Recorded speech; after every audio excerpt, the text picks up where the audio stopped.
Hello, shalom, how are you? I'm so happy to see all of you, and I want to share with you a few stories about Israelis who who chose to live in America. It's not always easy, but it's funny. So, I'm Avishag Zohar, and I'm going to tell you about Sarah. Why Sarah? Because Israeli loves the way American pronounce names like Ariella, Gabriella, Daniel, and Sarah. I met someone, an Israeli woman who moved to New York. She got married, she moved to New York, and she called her first daughter, she named her actually Sarah. And I asked her, why Sarah? So she said because she loved how American pronounce the name, Sarah. The funny things, years after she made Aliyah, and she and her husband, she came back to live in Israel, and I'm very curious if she still loved the name Sarah, because here in Israel it's Sarah. Yep. Anyway, Sarah, she's Israeli. Our Sarah. Sarah will be a little bit me, a little bit my friends, a little bit completely strangers that I heard their stories. So Sarah, she's an Israeli, she hates English, and one day she decided to move to New York. Why? Because she flew to New York, and she went to her relative, they're Israeli too, and after a long flight, and it's long as you know, she was so tired, and she wanted only to take a shower. She went to her relative and she asked them, do you have hot water because I want to take a shower? If you know, in Israel, when you want to take a shower, you have to check if you have hot water, and if not, you have to turn on the red button, the tiny red button. We named it boiler. You have to turn it on and wait. And after you wait, if the water hot enough, you can take a shower. And by the way, even if they're hot enough and you took a shower, it doesn't mean that the next one can take a shower. Maybe the water are not enough. Yeah. In America, they laughed so much and they told her, listen, you are in New York. We have hot water all the time. All the time. By the way, I miss it. I miss it a lot in New York. So, of course, took a shower. It's so fun when you have hot water all the time. And after a few days, weeks, she looked for a job, and she found a job in a playgroup. The kids was, 3 years old, 4 years old, something like that. And Sarah, don't forget, her English is not so good. And one day, the kids cried and fight. And Sarah was so exhausted. So she yelled at them, "Dai kvar," "dai" in Hebrew, "dai." And the kids asked her, Sarah, do you want us to die? Why do you want us to die? Sarah meant die, maspik. Die in Hebrew means maspik. In English, you know what is it in English? Scary. Anyway, after a year, Sarah changed her job, and she worked in a store, hair accessory store. Her English still not good at all. And one day, her boss left her alone at the store.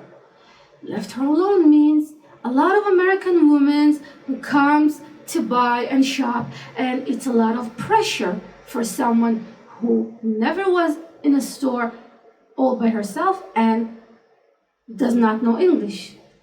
So Sarah she got very scared and nervous, And she's like, what do you want and what do you need and how can I help you? And this is 4:55 and this is, I don't know. And then a guy, a very serious guy, came to the shop with his 4-year-old daughter. And he told her, someone serious, long beard, black yarmulke.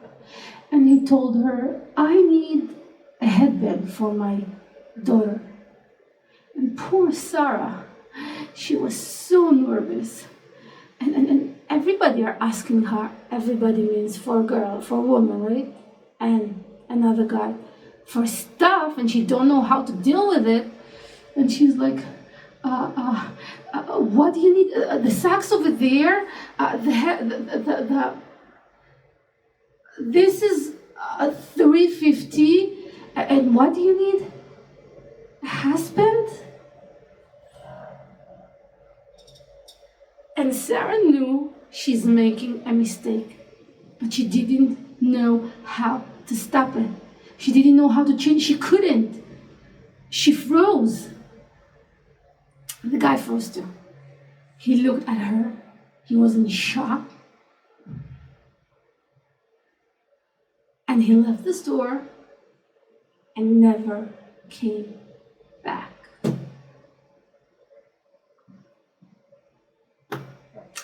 Well, people are laughing when they hear the story, but her boss didn't like it at all. She wasn't laughing at all. Language. Yeah, language is funny. When Sarah made some friends in America, one of her friends was an American girl, American woman actually. She was married and she had kids. Her friend Mimi spoke Hebrew. Her kids didn't. American family. One day Sarah came to her new friend and her 5-year-old boy told her, Sarah, hi, how are you? Give me 5. And Sarah told him, 5 what? $5, 5 candies, 5 what? And he told her, 5, give me 5. Languages. A few days later, I don't know if you know, but all the Israelis who moved to America, to every country, especially religious, they feel like they have to explain, to teach everyone Hebrew. I mean, you are Jewish, right?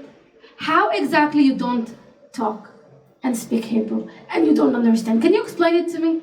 I mean, you daven 3 times a day or 1 a day at least. You bench at least once a day. How come you don't speak Hebrew? How does it make sense to us Israeli Jews, religious? It does not make any sense. And if it makes sense to you, you have to do tshuva. Anyway, by the way, after years, you understand how it works, and even you are not sure that if one day you'll get married and leave and raise your kids in New York, you are not sure if your kids will speak Hebrew. But in the beginning, yeah, how does it make sense? So Sarah wanted to learn to teach the kids Hebrew, and one day she played with the 2-year-old boy catch with the ball, and she threw the ball to the kid, and she told him kach, and he answered her. He threw the ball to her, and he said ka. So she kach, and he ka. And then she screamed, Mimi, you have to come. I teach your son Hebrew. I told you I'm going to teach them Hebrew. I told you, you didn't believe me. I teach him Hebrew. Come and sit. And Mimi, like every American, came slowly. Huh? What's going on here? not excited at all. And Sarah, Mimi, he speaks Hebrew. You have to listen. Okay, I'm gonna listen. Sarah threw the ball, right? Catch. Sorry, kach. Oops. And the little boy threw the ball, ka. And Sarah smiled and she said, you see? I taught him Hebrew. You see? And Mimi said, Sarah, he said catch, not kach. Yeah, that's how Sarah felt. Annoying, right? And one day she told the baby, come sit on my lip. Because lip and lap, come on. It's not such a big difference. I and A, that's all. And she forgot. She said lip instead of lap. And Mimi and the whole bunch of her friends who came that day to visit laughed so much. Actually, Sarah laughed too, because it's funny. After a second, it's funny. Yeah, it is. Lip, lap. Come on. Driveway. Seriously? Are you driving in a driveway? Parkway. Are you parking in a parkway? This is so weird. Okay, I'm sure you have stories about Hebrew, right? I'm sure. Maybe one day I'll tell you a story that American told me what happened to them in Israel. In the meantime, thank you for watching. Thank you for listening. Next time I'll tell you more. I am Avishag Zohar, חוזרת מאמריקה. Have a good day.